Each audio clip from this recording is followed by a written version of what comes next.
ఆంధ్రప్రదేశ్ ప్రభుత్వం వారసత్వ ఆస్తులు ముఖ్యంగా వ్యవసాయ భూముల రిజిస్ట్రేషన్ను సులభతరం చేస్తూ కొత్త విధానాన్ని ప్రవేశపెట్టింది. ఇకపై గ్రామ, వార్డు సెక్రటేరియట్లలోనే ఈ రిజిస్ట్రేషన్ చేసుకోవచ్చు. అది కూడా మార్కెట్ విలువ 10 లక్షలకు తక్కువ ఆస్తులు 100 రూపాయలకు మాత్రమే ఫీజు.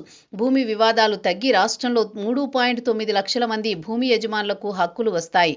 భూ యజమాని మరణం తర్వాత కుటుంబ సభ్యుల ఆస్తులను తమ పేర్లపై బదలాయించుకోవడానికి రకరకాల కారణాల వల్ల ఆలస్యం చేస్తున్నారు. చివరికి అనేక డాక్యుమెంట్లు, ఫ్యామిలీ సర్టిఫికెట్ల సమస్యల వల్ల ఇబ్బందులు వస్తున్నాయి.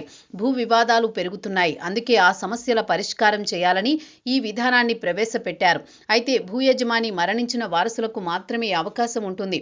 మరణ certificate, legal heir certificate, Aadhaar, ఆస్తి డాక్యుమెంట్లు, ఎన్కంబర్స్మెంట్ సర్టిఫికెట్ సమర్పించాలి. డిజిటల్ అసిస్టెంట్ వెరిఫై చేసి రిజిస్ట్రేషన్ చేస్తారు. మ్యూటేషన్ ఆటోమేటిక్గా జరిగి ఈ పాస్బుక్ జారీ అవుతుంది. గతంలో వారసత్వ ఆస్తులు రిజిస్ట్రేషన్కు ఎంఆర్ఓలు లేదా సబ్ రిజిస్ట్రార్ కార్యాలయాలకు వెళ్లాల్సి వచ్చేది. అక్కడ ప్లెయిన్ పేపర్లో వివరాలు సమర్పించి కార్యాలయం చుట్టూ తిరగాల్సి ఉంటుంది.